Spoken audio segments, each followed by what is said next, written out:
আসসালামু আলাইকুম। তুরস্কের ইস্তাম্বুল থেকে আপনাদের সাথে আছি। আমি সরোয়ার আলম।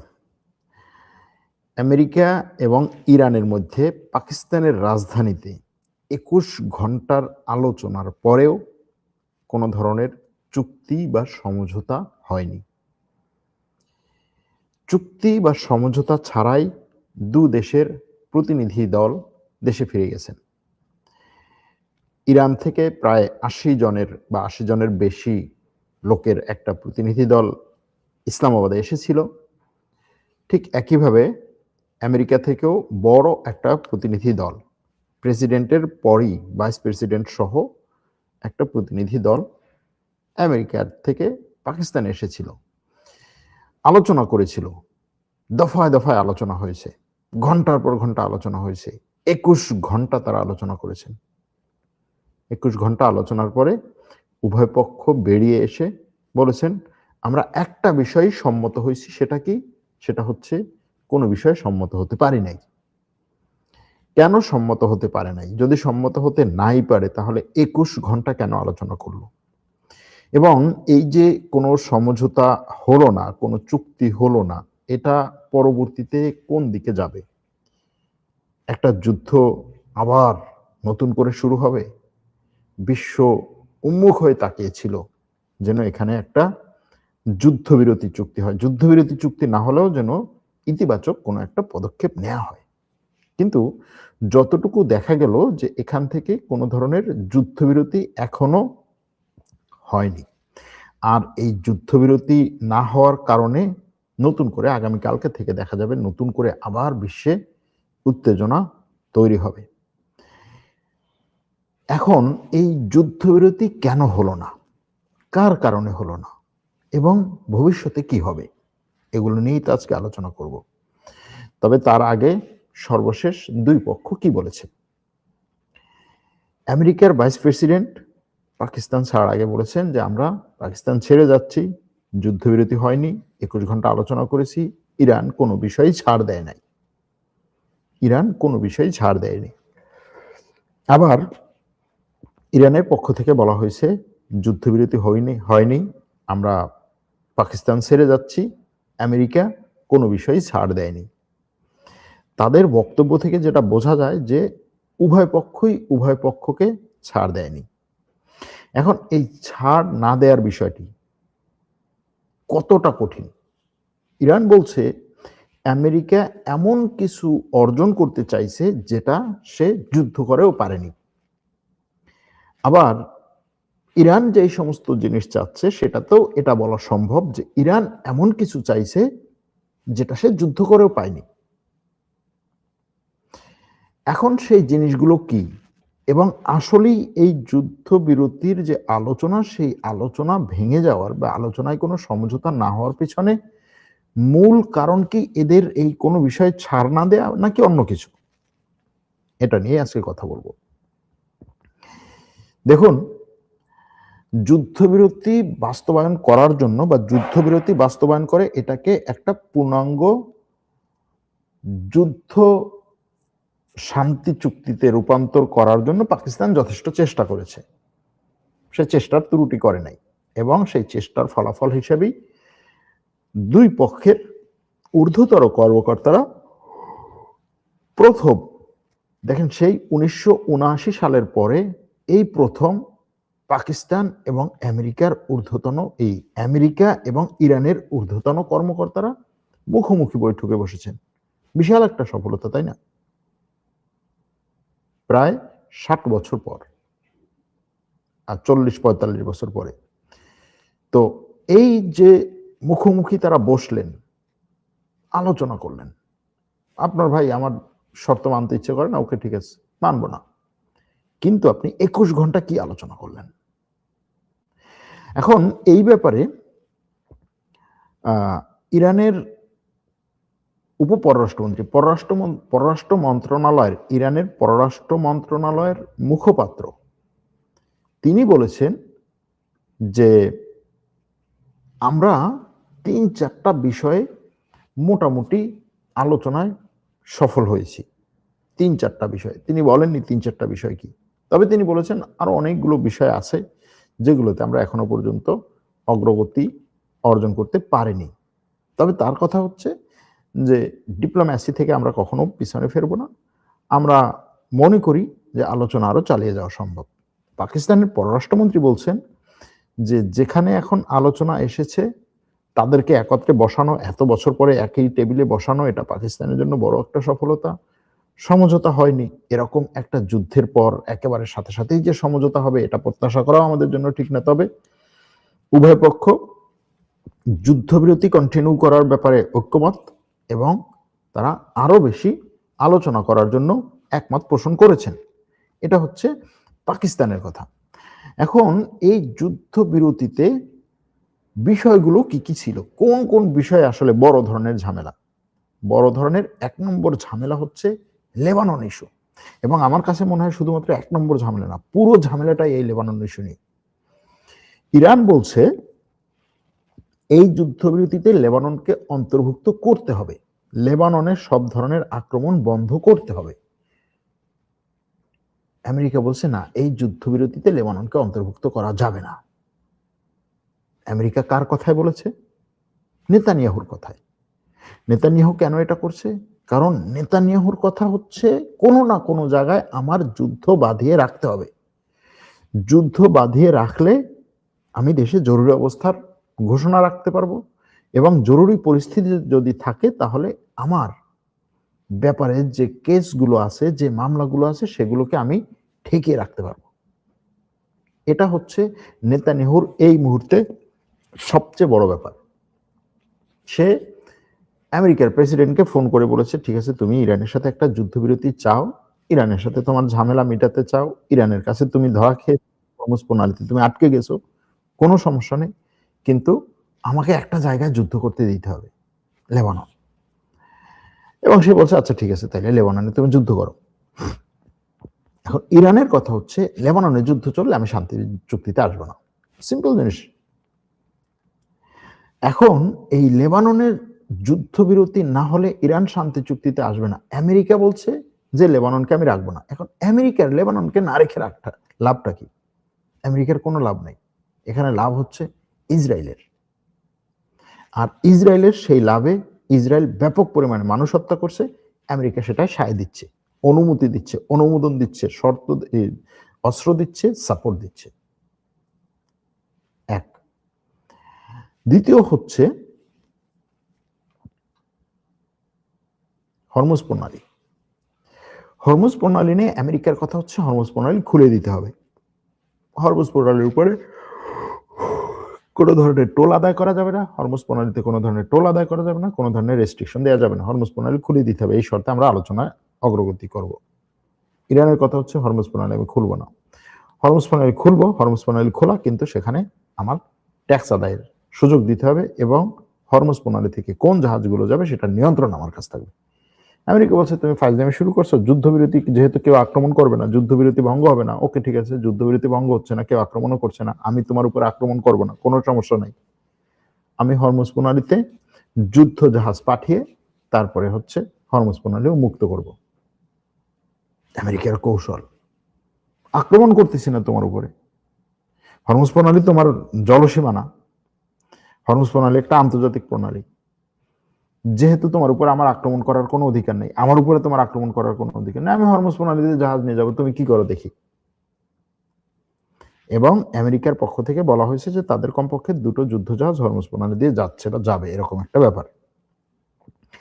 এখন ইরানের কথা হচ্ছে যে হরমুজ প্রণালী আমি ছাড়বো না। এই হরমুজ প্রণালী ছাড়া মানেই হচ্ছে যুদ্ধ শেষ। হ্যাঁ, হরমুজ প্রণালী নিয়ে একটা চুক্তি হোক, সেই চুক্তিতে আমি টোল আদায় করি, টোল আদায়ে যদি হচ্ছে আরো 2-1টা দেশ এখানে যুক্ত হতে চায় আমি সেগুলোকে যুক্ত করব, কিন্তু এই জিনিস আমি ছাড়বো না। আর আমেরিকার কথা হচ্ছে এই হরমুজ প্রণালীর জন্যই এখন আমি যুদ্ধ করতেছি, সুতরাং এই হরমুজ প্রণালী না খুললে যুদ্ধবিরতির কোনো ভ্যালু নাই। এখন এই যে হরমুজ প্রণালী দিয়ে জাহাজ যাতায়াত করা, সেটাও ইরান নিয়ন্ত্রণ করছে যে এই রুট দিয়ে তুমি যেতে পারবে, এর বাইরে কোথাও দিয়ে যেতে পারবে না। হরমুজ প্রণালী বন্ধ রাখলে আমেরিকার লাভ কি, খোলা রাখলে আমেরিকার লাভ কি, সেখানে আসছি। কিন্তু বলতেছি যে যে জিনিসগুলোর কারণে হচ্ছে যুদ্ধবিরতি হয় নাই, এরপরে হচ্ছে পরমাণু শক্তি। আমেরিকা বলছে ইরানের কাছে কোনো ধরনের রাসায়নিক দ্রব্য থাকতে পারবে না, অর্থাৎ ইউরেনিয়াম, রাসায়নিক দ্রব্য বলতেছি, কোনো ইউরেনিয়াম পদার্থ থাকতে পারবে না। সমৃদ্ধকরণ ইউরেনিয়াম সব তার কাছে যে 420 কেজি ইউরেনিয়াম আছে সমৃদ্ধ করা, সেগুলো অন্য কোনো দেশের কাছে দিতে হবে। ইরান বলছে অন্য কোনো দেশের কাছে দিলে তো এমনিতেই যুদ্ধ হইতো না, তাহলে আমি যুদ্ধে ঢুকলাম কেন, আমি অন্য কোনো দেশের কাছে দেব না। আর ইসরায়েলের কথা হচ্ছে শুধুমাত্র অন্য কোনো দেশের কাছে দিলেই হবে না, অন্য কোনো দেশের কাছে তো পাঠাবেই, তারপরে হচ্ছে তার যে সমস্ত পরমাণু প্রকল্প আছে, নাতানজ প্রকল্প, তারপরে হচ্ছে আরো 2-3টা যে প্রকল্প আছে, সেগুলোকে ধ্বংস করে দিতে হবে। ইরান বলছে আমি যুদ্ধ এ পর্যন্ত তুমি আমাকে হচ্ছে আমেরিকা এবং ইসরায়েল মিলে আমাকে ধ্বংস করছে এই জিনিসটার জন্য, তাই এখন যদি আমি সেটা ধ্বংসই করে দিই তাহলে আমি যুদ্ধবিরতিতে আসছি কেন? এখন ইরান বলছে যে আমি তো আমার পরমাণু প্রকল্পকে হচ্ছে পরমাণু অস্ত্রের জন্য তৈরি করছি না। এটা আমি বহুবার বলেছি, পরমাণু অস্ত্রের জন্য না, শুধু শুধু এটা নিয়ে হচ্ছে কথা বলার তো তেমন কিছু নাই, কিন্তু পশ্চিমা বিশ্ব এটাকে বিশ্বাস করছে না। এখন এই পরমাণু অস্ত্রের ব্যাপারে বা পরমাণু সমৃদ্ধকরণ এবং ইউরেনিয়াম নিয়ে ইরান আর আমেরিকার মধ্যে কোনো একটা ফাইনাল সমঝোতা আসা যায়নি। এরপরে আরেকটা হচ্ছে যে নিষেধাজ্ঞা প্রত্যাহার। ইরান বলছে আমার উপর থেকে সব নিষেধাজ্ঞা প্রত্যাহার করতে হবে। আমেরিকা বলছে তুমি এই দুইটা মানো, আমি তোমার উপর থেকে নিষেধাজ্ঞা প্রত্যাহার করব। আমেরিকা কোন দুইটাকে গুরুত্ব দিচ্ছে? হরমুজ প্রণালী, পরমাণু। ইরান কোন দুইটাকে গুরুত্ব দিচ্ছে? প্রথম, ইরানের প্রথম গুরুত্ব হচ্ছে লেবানন, আর দ্বিতীয় গুরুত্ব হচ্ছে যে তুমি যে আমার উপর থেকে নিষেধাজ্ঞা প্রত্যাহার করবা, এটার প্রমাণ হিসেবে তুমি আমার জব্দ করা $120 বিলিয়ন ছেড়ে দাও। আমেরিকা বলছে তোমার সাথে এখন পর্যন্ত কোনো সমঝোতাই হয়নি, আমি আগেই তোমার টাকা ছেড়ে দেবো কেন? আর ইরানের কথা হচ্ছে আগে টাকা ছেড়ে না দিলে তুমি পরবর্তীতে যে অন্যান্য জিনিসগুলো উঠাই নেবে, এটার তো কোনো সম্ভাবনা নাই। এখন এই যে 4-5টা বিষয়, এই বিষয়গুলো নিয়েই মূলত আমেরিকা এবং ইরানের মধ্যে কোনো ধরনের সমঝোতা হয় নাই। এখন সমঝোতা না হওয়া পরবর্তীতে যুদ্ধ আবার নতুন করে শুরু করা কিনা, এখনো পর্যন্ত সেটা না, যেহেতু 10 দিনের যুদ্ধবিরতি, প্রায় আরো পুরো 1 সপ্তাহ বেশি সময় আছে। আর এই ধরনের একটা যুদ্ধ সবচেয়ে বেশি খটকা লাগছে যেটা, সেটা ছিল যে এই ধরনের একটা যুদ্ধবিরতির জন্য প্রথম কিছু ফ্রেমওয়ার্ক তৈরি করতে হয়। ফ্রেমওয়ার্কগুলো কারা তৈরি করে? সেগুলো হচ্ছে টেকনিক্যাল গ্রুপ, দুই দেশের পররাষ্ট্র মন্ত্রণালয়ের, প্রতিরক্ষা মন্ত্রণালয়ের, গোয়েন্দা সংস্থার লোকজন বসে নিজেদের মধ্যে কিছু ফ্রেমওয়ার্ক তৈরি করে যে হ্যাঁ তুমি এই জায়গায় ছাড় দিবে, আমি এই জায়গায় ছাড় দেবো, তুমি দিবা না আমি দেবো না, আমি দেবো তুমি দিবা না, তুমি এতটুকু দাও আমি এতটুকু দিই। মধ্যস্থতাকারী দেশ আবার সেখানে হচ্ছে দুই পক্ষকে বোঝানোর চেষ্টা করে, আচ্ছা ঠিক আছে তুমি এইটুকু ছাড় দাও, তুমি এইটুকু ছাড় দাও। এই ছাড়ের সাথে আবার আরো অন্যান্য দেশ থেকে কিছু কিছু সুযোগ সুবিধা নেয়ার বিষয় থাকে। তারপরে এগুলো ফাইনাল হয় আস্তে আস্তে তার উপরে যায়, তারপর তার উপরে যায়, অর্থাৎ কর্মকর্তা, ঊর্ধ্বতন কর্মকর্তাদের কাছে যায়, তারপরে সেখানে যায়, তারপরে গোয়েন্দা প্রধানরা এই বিষয়গুলো নিয়ে একটা ফাইনাল স্টেপে আসে, সেটা পররাষ্ট্র মন্ত্রণালয় যায়, প্রতিরক্ষা মন্ত্রণালয় যায়, মন্ত্রীরা সেটাকে দেখে, তারপরে হচ্ছে রাষ্ট্রপ্রধানরা বিষয়টা দেখে, তারপর বলা যাচ্ছে ঠিক আছে তাহলে তোমরা বাকি যেটুকু আছে এইটুকুতে ছাড় দিও না, মোটামুটি একটা লেভেলে আসছো, বাকি যেটুকু আছে সেটুকুতে তোমরা করো, যাই আলোচনা করো, এবং তারা যদি এই জায়গায় ছাড় দেয় তুমি এতটুকু ছাড় দিয়ে হচ্ছে চুক্তিটা করে ফেলো। চুক্তিগুলো মূলত এরকম হয়। কিন্তু যেহেতু আমাদের সামনে একজন মানে বিখ্যাত ব্যক্তি, তিনি ট্রাম্প, তার কথা হচ্ছে আমি সব জায়গায় বড় বড় খামচি দেব, বড় বড় খামচি দেব, হ্যাঁ, যদি কিছু নেই তাহলে বড় করেই নেব, যদি কিছু করি তাহলে পুরো বিশ্বকে আলোড়ন করেই করব, যদি ইরানের সাথে চুক্তি করি তাহলে হচ্ছে আমার ভাইস প্রেসিডেন্টকে পাঠিয়েই করব, আমার জামাতাকে পাঠিয়েই করব। তো এজন্য এখানে এই যুদ্ধবিরতি না হলেও, এই মানে শান্তি চুক্তি না হলেও তারা যে আবার এটা নিয়ে আলোচনা করার কথা বলছে, এটা ইতিবাচক। কিন্তু সেই আলোচনায় ফাইনাল কি হবে? যেমন এই শান্তি চুক্তি নিয়েও যে প্রশ্নগুলো ছিল যে আসলে এখানে পাকিস্তানের রাজধানীতে একটা শান্তি চুক্তি শেষ পর্যন্ত হবে কিনা, আমি গতকাল পর্যন্ত বলেছি আমি জানি না হবে কিনা। কারণ হচ্ছে এখানে এমন দুইটা পক্ষ যাদেরকে আপনি প্রেডিক্ট করতে পারবেন না। যেমন ধরেন প্রশ্ন, ইরান এই শান্তি চুক্তি করতে তার ৮৬ জন লোক নিয়ে যাওয়ার কি দরকার ছিল? কেন গেল? বার্তা দেওয়ার জন্য, বিশ্বকে বার্তা দেওয়ার জন্য যে আমি ব্যাপক পরিমাণে প্রস্তুত। আবার আমেরিকা কেন একেবারে এই জায়গাতে সর্বোচ্চ ব্যক্তিদেরকে পাঠালো, বা এই ধরনের একটা আলোচনায় তারা বসলো। এখন এখানে বড় ব্যাপার হচ্ছে আমেরিকার মিত্র রাষ্ট্রগুলো কি চায়। আমেরিকার মিত্র রাষ্ট্র কে বা কারা?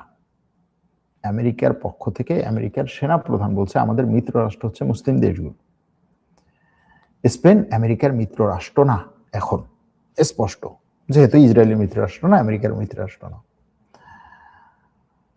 কানাডা আমেরিকার মিত্র রাষ্ট্র না। কানাডার প্রধানমন্ত্রী গত রাতে ঘোষণা দিয়েছেন, স্পষ্ট ঘোষণা দিয়েছেন যে আমাদের সেনাবাহিনীর প্রত্যেকটা ডলারের 70% যে আমেরিকার কাছে পাঠানো হতো সেই দিন আজকে শেষ। তার স্পষ্ট ঘোষণা যে আমাদের সেনাবাহিনীর যে খরচ, যে টাকা, সেটার 70% আমেরিকাতে পাঠাতে হতো, সেই দিন আমরা আজকে সমাপ্ত করলাম, ঘোষণা করে দিলাম। কানাডা আমেরিকার বন্ধু না। ফ্রান্স নিজের মতো করে চিন্তা করছে, আমেরিকার সাথে চুক্তি করার চেয়ে সে বরং চীনের সাথে চুক্তিতে যাচ্ছে। আজকে হল্যান্ড বলছে যে আমরা ইউরোপে এখন নতুন করে একটা সামরিক শক্তি গড়তে চাইছি। এটা ইউরোপের সবাই বলছে, সব দেশই বলছে। এমনকি সেটার জন্য হাঙ্গেরিকে ইউরোপের বাইরে বের করার কথাও তারা বহুবার বলেছে। আজকে হাঙ্গেরিতে নির্বাচন, হাঙ্গেরির অরবান যদি আজকে না জিতে, ভিক্টর অরবান যদি না জিতে, তার প্রতিপক্ষ যদি জিতে, তাহলে ইউরোপ আবার সামষ্টিকভাবে পদক্ষেপ নিতে পারবে। কারণ ইউরোপের মধ্যে, ইউরোপীয় ইউনিয়নের মধ্যে এই হাঙ্গেরি হচ্ছে ইউরোপের সামষ্টিক পদক্ষেপ যেগুলো এই আমেরিকা বিরোধী, তারপরে হচ্ছে রাশিয়া বিরোধী, সেগুলোতে সে ঠেকিয়ে রাখত।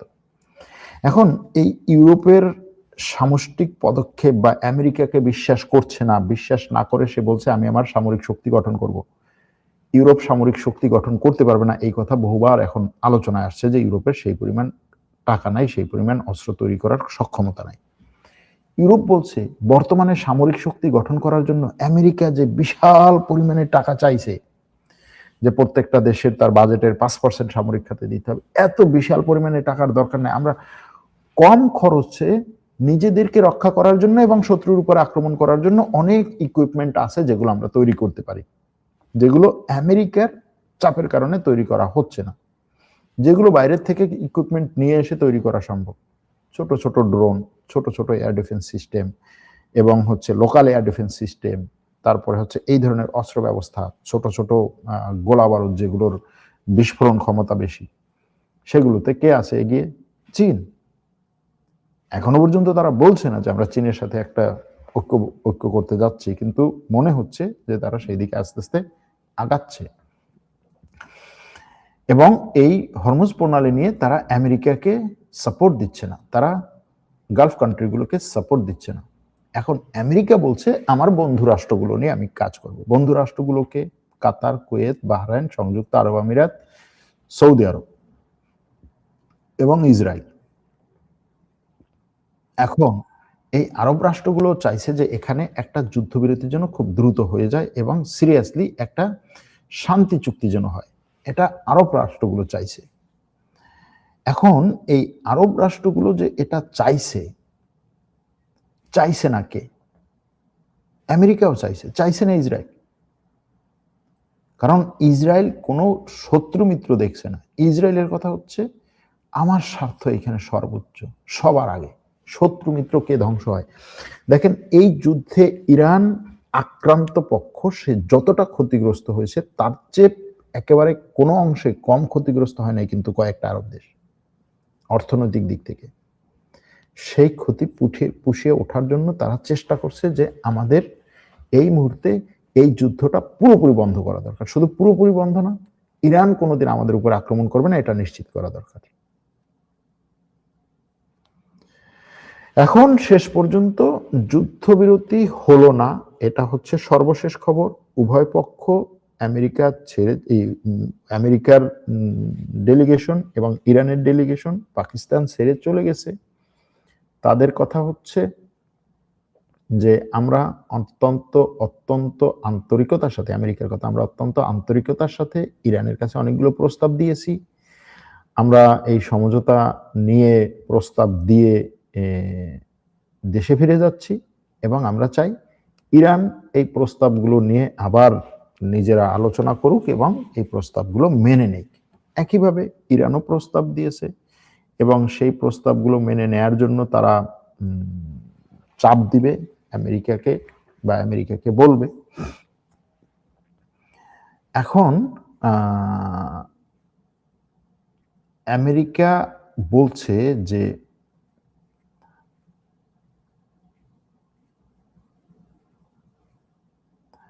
আমেরিকার কথা হচ্ছে আমরা এখানে শুধুমাত্র পরমাণু অস্ত্র নিয়েই ইরানের উপরে চাপ সৃষ্টি করেছি যে ইরান কোনোভাবেই যেন পরমাণু অস্ত্রের সক্ষমতা অর্জন না করতে পারে। এটা হচ্ছে আমেরিকার কথা। কিন্তু এবং আমেরিকা এই একটা কথাকেই হচ্ছে সামনে নিয়ে আসছে যে হরমুজ প্রণালী পরমাণু, কিন্তু মূল বিষয় হচ্ছে এখানে ইসরায়েল। ইসরায়েলের প্রধানমন্ত্রী চায় নাই এখানে একটা যুদ্ধবিরতি হোক। সিম্পল জিনিস যদি সহজে বলা হয়, দেখেন এর আগে রাশিয়া ইউক্রেনের মধ্যে যুদ্ধবিরতি প্রায় হয়ে যাচ্ছিল, সব কিছু ঠিক, দুই পক্ষ সাইন করবে যুদ্ধবিরতির কাগজটা ইস্তাম্বুলে। ঠিক সেই সময়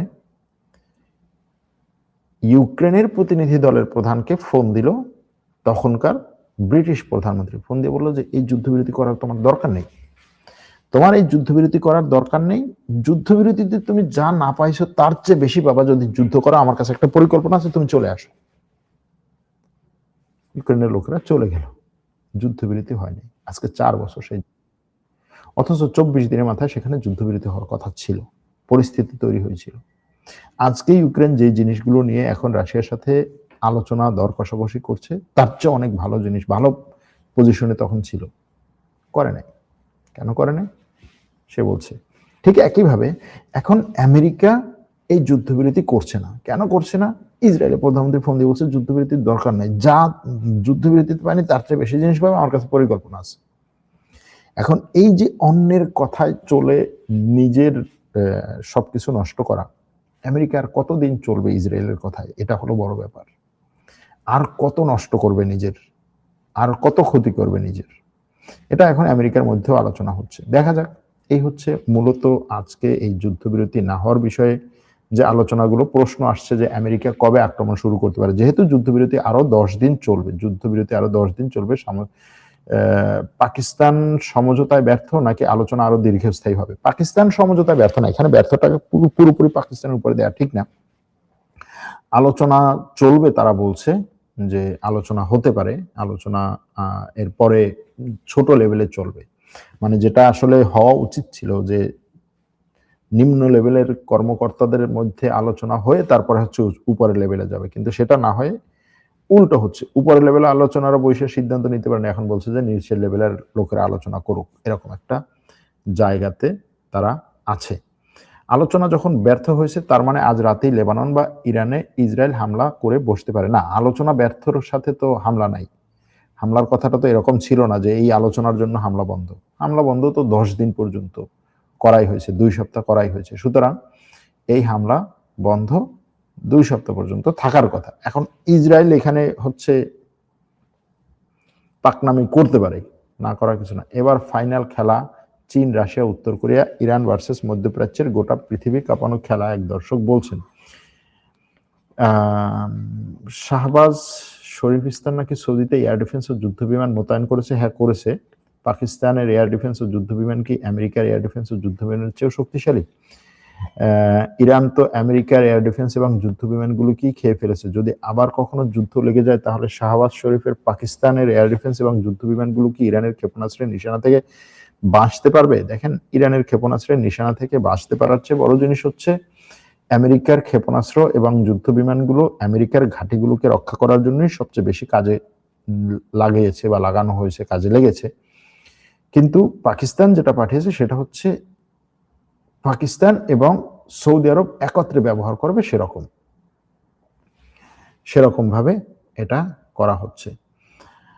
সরা ভাই, ইরান তাদের বন্ধু প্রতিম কোন দেশে গিয়ে পরমাণু অস্ত্র বানিয়ে নিয়ে আসা বা প্রচুর অর্থ সুবিধার বিনিময়ে পরমাণু অস্ত্র কিনে আনা এরকম কোনো কিছু করতে পারে? পরমাণু অস্ত্রের ক্ষেত্রে এইরকম কোনো সুযোগ নাই যে ভাই আমার ঘরে রান্না হচ্ছে না, আমার চুলাটা নষ্ট হয়ে গেছে, আমি একটু তোমার চুলায় গিয়ে রান্নাটা করে আসি, অথবা আমি জুতো বানাতে পারছি না, তোমার কাছ থেকে আমি জুতো কিনে নিয়ে আসি। এটা পরমাণু অস্ত্রের ক্ষেত্রে সম্ভব না, করবে না, কোনো দেশই এটা করে না এবং করা সম্ভব না। শুধুমাত্র এখানে একটা দেশ এক্সেপশনাল, সেটা হচ্ছে আমেরিকা তার পরমাণু অস্ত্রগুলো বিভিন্ন দেশে মোতায়েন করেছে, ইসরায়েলকে দিয়েছে, কিন্তু আর কোনো দেশ এখনো পর্যন্ত এইভাবে কোনো কাজ করে নাই। কারণ এরপরে হচ্ছে বিভিন্ন ধরনের চুক্তি আছে, আমেরিকা যে ইসরায়েলকে দিয়েছে সেটাও প্রমাণ নাই, মানে বলা হচ্ছে, দুই পক্ষই অস্বীকারও করছে না, কিন্তু সেটার প্রমাণ নাই।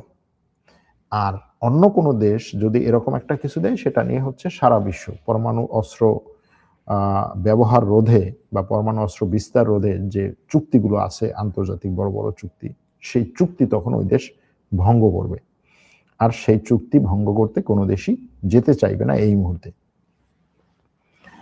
ইরানকে ধ্বংসের পথে নিয়ে যাচ্ছে ইরানের নেতারা, এক দর্শক বলছেন। এখন ইরানকে ধ্বংসের পথে নিয়ে যাচ্ছে, ইরানের কি করা উচিত ছিল, এই প্রশ্নটাও তখন এটার সাথে করা দরকার, যে ইরান কি তাহলে আমেরিকার সব দাবিগুলো মেনে হরমুজ প্রণালীও খুলে দিবে, ইরানের পরমাণু অস্ত্র তার হাতে থাকবে না, পরমাণু প্রকল্পগুলো ধ্বংস করে দিবে, তারপরে হচ্ছে ইরানের সামরিক মিসাইল সক্ষমতাকেও সে হচ্ছে দুর্বল করে ফেলবে, সামরিক সক্ষমতা দুর্বল করে ফেলবে, এবং আমেরিকা যা বলবে সেই কথা চলবে, এরকম কোনো কিছু করার দরকার ছিল কিনা, সেই প্রশ্নটা এখানে করা দরকার। আমেরিকা যা বলে তা করে না, আমেরিকা সবসময় নিজের স্বার্থই দেখে। দেখেন, সবাই নিজের স্বার্থই দেখবে। আপনার গতকালের রাতের ভিডিও দেখছিলাম, আর আপনি লাইভে চলে আসছেন, এখনো পর্যন্ত আপনার কোনো ভিডিও দেখা বাদ যায়নি, এক দর্শক বলেছেন।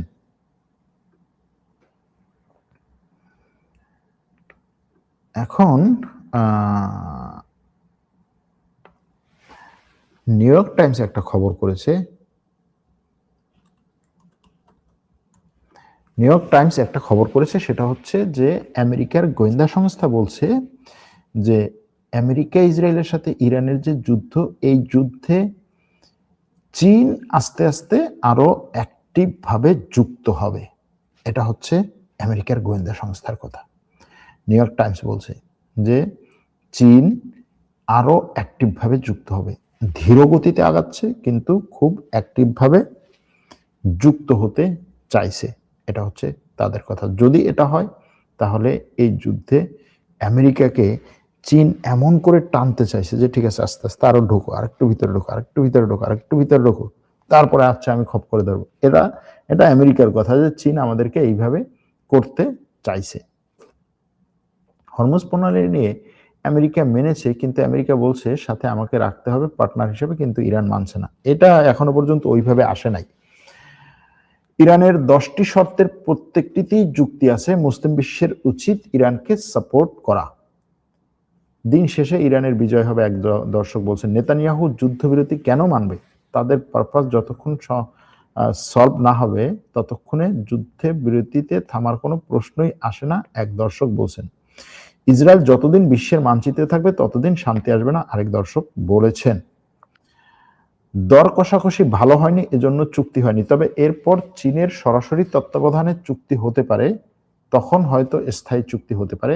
চুক্তি না হওয়ার পেছনে রাশিয়া চীনের কোনো হাত আছে কিনা, চীন এই চুক্তি থেকে ইরানকে দূরে রাখছে কিনা, এই প্রশ্নটা খতিয়ে দেখা দরকার, এক দর্শক বলেছেন। কোনো প্রকার যুদ্ধবিরতি নয়, পুরো ইরান দখল করে নিরস্ত্র করে, হরমুজ প্রণালী সহ পুরো ইরান ধ্বংস করে, পুরো ইরানে শক্ত সামরিক ঘাঁটি তৈরি না করা পর্যন্ত বিরতিহীনভাবে যুদ্ধ চলমান রাখা হোক, কঠোরভাবে ইসরায়েল কে সাপোর্ট দিচ্ছে, এক দর্শক বলছেন। ইসরায়েলকে আপনি সাপোর্ট দিতে পারেন, আমেরিকার রাষ্ট্রপতি এই কথাই বলছে এবং শুরু থেকেই সে এই কথা বলছে, এবং এই কথা বলেই সে মূলত এই যুদ্ধটা শুরু করেছে, এবং এই যুদ্ধ শুরু করার সময় তার কথা ছিল যে আমি খুব দ্রুত হচ্ছে যুদ্ধে বিজয় অর্জন করব, এবং একদিন পরেই সে বলেছিল যে আমি বিজয় অর্জন করেছি, যুদ্ধে আমি বিজয়ী হয়ে গেছি, যুদ্ধে আমি ইরানকে শেষ করে দিয়েছি, এই কথাগুলো তার ছিল। কিন্তু এখন এসে দেখা গেল যে সে হরমুজ প্রণালী খোলার জন্য অনেক কিছু করছে। এখন একদিকে হরমুজ প্রণালী খোলার কথা বলছে আমেরিকা, যে আমি যুদ্ধ জাহাজ পাঠিয়ে হরমুজ প্রণালী খুলে ফেলবো, মানে হরমুজ প্রণালীটা হচ্ছে এমন যে একটা দরজা গেট, লোহার গেট আটকে দিয়েছে, এখন ওটা নিয়ে ব্যাপক পরিমাণে হচ্ছে একটা বিশাল লোহার একটা হাতুড়ি নিয়ে আসে গেটটা পিটাচ্ছে আর খুলতেছে, এরকম একটা বিষয় মনে হচ্ছে আমেরিকার কথাবার্তায়। তবে আমেরিকার প্রেসিডেন্ট বলছে যে এই হরমুজ প্রণালী বন্ধ হলে তো আমার সমস্যা নাই। আমার দেশে প্রচুর পরিমাণে জাহাজ আসছে, যেই জাহাজগুলো আমার কাছ থেকে তেল কিনবে। এবং এবং বিশ্বে তেল উৎপাদনকারী যে দেশগুলো যারা হচ্ছে তেল উৎপাদন করে বিক্রি করে, সেই দেশগুলোর মধ্যে আমেরিকা হচ্ছে ১ নম্বরে। এটা বাস্তব। আমেরিকা ১ নম্বরে সবচেয়ে বেশি বিক্রি করে। কোন জায়গায় কিভাবে বিক্রি করে? বিভিন্ন দেশ থেকে সে এই অপরিশোধিত তেল নেয়, তারপরে সেগুলো বিক্রি করে। নিজের তেল উৎপাদন আছে, সেগুলো বিক্রি করে। এখন আমেরিকার কথা হচ্ছে যে এই যুদ্ধ শুরুর আগে আমি ৩.৫ বিলিয়ন ব্যারেল প্রতি মাসে বিক্রি করতাম। এখন সেটা ৪.৫ বিলিয়ন হয়েছে। আগামী মাসে সেটা ৫.৫ বিলিয়ন হবে। আমার এত টেনশন কিসের? এবং সে কি করেছে? ভেনেজুয়েলাকে মুক্ত করে দিয়েছে, ভেনেজুয়েলা খুলে দিয়েছে, ভেনেজুয়েলাকে তার অধীনে নিয়েছে। ভেনেজুয়েলার তেল এখন বিশ্বের বাজারে উন্মুক্ত, যদিও তার তত্ত্বাবধানে। এদিকে সে গুরুত্বপূর্ণ অনেকগুলো তেলের সাপ্লাই বন্ধ করে দিয়েছে। কি কি? ইরাক, সৌদি আরব, কাতার, কুয়েত, বাহরাইন, সংযুক্ত আরব আমিরাত, এই সমস্ত দেশ থেকে তেল যেগুলো যেত, যে সমস্ত দেশে, তারা এখন হন্যে হয়ে তেল খুঁজছে, হন্যে হয়ে, যেখান থেকে পারছে। ভাই কোন জায়গা থেকে তেল আনবে? আমার সাথে মাঝে মাঝে অনেক মানুষ যোগাযোগ করে, ভাই তুর্কির থেকে আমরা তেল কিনবো, দেখেন তো তুর্কির থেকে পেট্রোল পাওয়া যায় কিনা। তুর্কি তো পেট্রোল উৎপাদন করে না। বলে না, তারপর হচ্ছে রাশিয়া থেকে আনা তেল আছে, হচ্ছে ব্যাপক পরিমাণ তুর্কিতে জমা রাখা। তুর্কি বিশাল বিশাল স্টোরেজ করে রেখেছে, সেইখান থেকে এক আধটু তেল পাওয়া যায় কিনা। আমি বললাম যে ভাই, এটা তো বোতলে বিক্রি করে না, আর এই বিক্রিটা এরকমও না যে হচ্ছে আপনি তুর্কিতে তেল জমা আছে আর আপনি চাইলেন দিলেন। এটা হচ্ছে এখন স্ট্র্যাটেজিক একটা অ্যাসেট। এটা বিভিন্ন দেশ আগে থেকে রাষ্ট্রীয়ভাবে চুক্তি মুক্তি করে তারপরে নেয়। তারপরেও কিছু কিছু ক্ষেত্রে এই বিক্রিগুলো হচ্ছে। এখানে আমেরিকা বলছে আমি ব্যাপক পরিমাণে বিক্রি করব। এই দিক থেকে যদি তাকান, তাহলে কি মনে হয় জানেন? তাহলে মনে হয় শালা এই আমেরিকা আর ইরান কি একত্রে এই হরমুজ প্রণালীটা বন্ধ করে দিল কিনা, যে ইরানও এখান থেকে টাকা কামাই করলো, আবার আমেরিকাও টাকা কামাই করলো, যা মারা খাইলো হচ্ছে এই কি ইয়া হাবিবি শেখরা, আরব শেখরা। এরকম একটা কিছু করলো কিনা, এরকম প্রশ্ন কিন্তু আসে। যদিও এটা ফানি একটা বিষয়, এরকম কিছু হওয়ার সম্ভাবনা কম। কারণ হচ্ছে আপনি এতগুলো মানুষ ইরানে মারা গেল, এত আক্রমণ হলো, হ্যাঁ, ইরানের সব উচ্চপদস্থ নেতাদেরকে হত্যা করা হলো, সেখানে এই ধরনের পরিকল্পিত হয় না। কিন্তু যদি অপরিকল্পিতও হয়, তারপরে হচ্ছে দেখা যাবে যে এখানে লাভটা হচ্ছে মূলত অর্থনৈতিক লাভ যদি দেখা হয়, এবং এটা যদি কন্টিনিউ হয় এভাবে, তাহলে আমেরিকা এবং ইরানের লাভ হবে বেশি। যাই হোক, পরবর্তীতে আবার লাইভে আসবো, আবার কথা হবে। এখানেই রাখছি, ভালো থাকবেন।